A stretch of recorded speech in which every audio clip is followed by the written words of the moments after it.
Capítulo 2. Xeneplex. Esta apresentação irá discutir os tipos de toxinas às quais nós, seres humanos, temos sido expostos tanto historicamente quanto atualmente, e também a maneira como o corpo lida com estas toxinas, além do que podemos fazer para ajudar o processo de desintoxicação. Os homens e as mulheres pré-industriais tinham muito pouco com o que se preocupar em termos de exposição tóxica. Os tipos de toxinas que eles poderiam encontrar limitavam-se à fumaça de um alimento queimado, plantas venenosas ocasionais e cogumelos que podiam encontrar no seu pote de sopa, toxinas encontradas em alimentos mofados, além de metais pesados como chumbo e mercúrio encontrados nas águas de poço e de rio.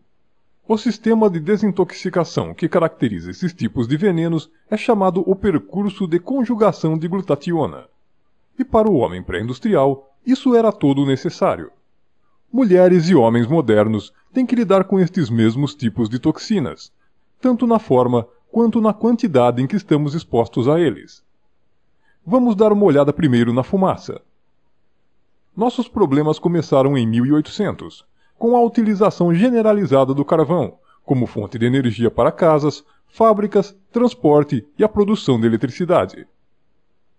Em Londres, infames neblinas negras, resultantes da queima de carvão, provocavam escurecimento não só da fachada dos edifícios, mas também dos pulmões de seus habitantes. Muitos dos habitantes de Londres e outras cidades recém-industrializadas ficaram doentes e morreram. Em tempo, a legislação foi aprovada para colocar a queima do carvão o mais longe possível dos setores residenciais, mas esta foi apenas uma solução de curto prazo.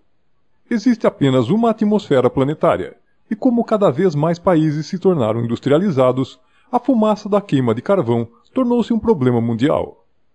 Adicione a isso a fumaça expelida agora por quase 600 milhões de veículos nas estradas do mundo, e você pode ver que o problema da fumaça só tem aumentado.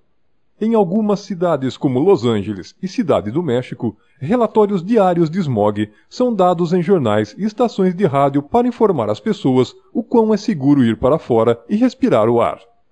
Comparando fotos da atmosfera ao longo dos últimos 20 anos, os meteorologistas foram capazes de documentar um escurecimento significativo do nosso céu.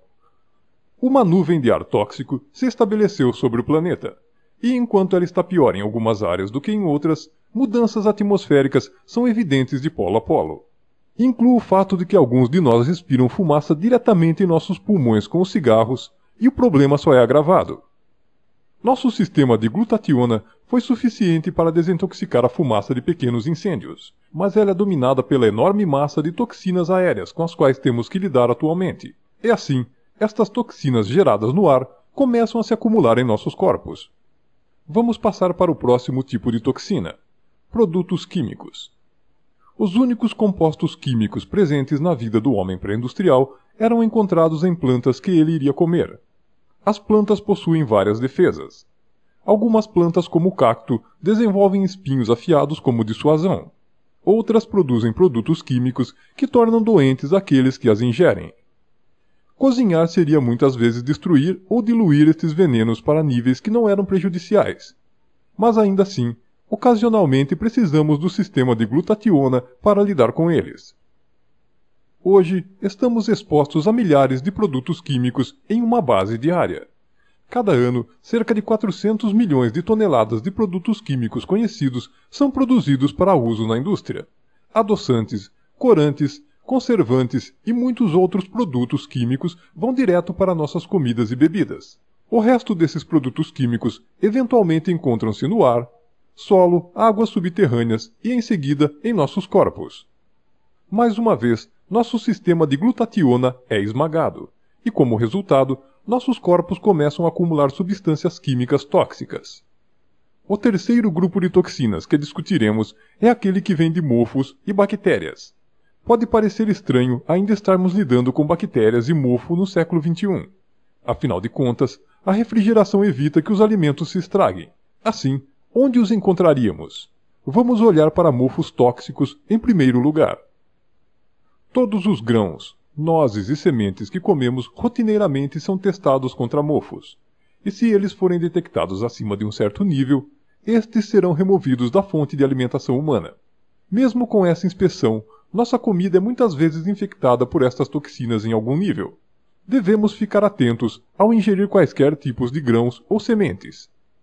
Elas provavelmente parecerão boas, mas colocando-as sob uma luz ultravioleta em um lugar escuro, você vai encontrar muitas vezes o conhecido brilho verde emitido pelo mofo crescendo sobre os alimentos, que estavam prestes a serem comidos. Animais têm ainda menos proteção. Alimentos para vacas, aves, suínos e peixes são permitidos, e têm regularmente níveis extremamente elevados de toxinas de mofo. O alimento considerado demasiado mofado para o consumo humano é adquirido largamente para esses animais azarados. Durante a vida do animal, estas toxinas do mofo continuam a concentrar-se nos seus tecidos em crescentes quantidades. Em seguida, quando comemos estes animais tóxicos, suas toxinas são passadas para nós. Através do princípio da ampliação biológica, muitas vezes acabamos com os níveis desta toxina centenas de vezes maiores do que o gado que comemos realmente, e milhares de vezes maior do que o alimento mofado ingerido pelo animal. O que se adiciona a esta realidade, em se tratando de uma maior exposição a toxinas do mofo, é também o fato de que, desde o dia em que nascem até o dia de seu abatimento, estes animais são todos maciçamente expostos aos antibióticos, de modo a impedir que suas condições de vida apertada e anti-higiênica sejam uma fonte de infecções. Quando você inclui o mofo crescente nas paredes e sistemas de ventilação da maioria das casas e edifícios de escritórios, você pode ver que temos realmente uma significativa maior exposição a toxinas do mofo agora do que tínhamos há 300 anos. Mais uma vez, nosso sistema de glutationa é esmagado, e como resultado, nossos corpos começam a acumular toxinas do mofo. Ok, nós discutimos mofos. Agora vamos olhar para as bactérias. A melhor higiene anulou a maior parte de nossa exposição bacteriana, com uma exceção: a bactéria que levamos para dentro de nossos corpos por meio da maior higienização. Pode ser surpreendente para você aprender que há mais células bacterianas vivendo dentro de seu intestino do que as células em seu próprio corpo. Bilhões de bactérias vivem em nossas bocas, em nossa pele, mas especialmente no nosso intestino. Agora, se você mamou bastante enquanto criança e foi medicado com antibióticos, então é provável que seu intestino está cheio de vida saudável. Eles ajudam estas bactérias boas a digerirem o alimento e a produzirem coisas úteis como vitaminas B e vitamina K. Por outro lado, se você nunca tomou antibióticos, então você já matou algumas de suas bactérias boas, e as más bactérias podem estar crescendo em seu lugar. Estas bactérias más podem secretar produtos de resíduos tóxicos, por vezes diretamente em nosso fluxo sanguíneo, dia a dia, por nossas vidas inteiras.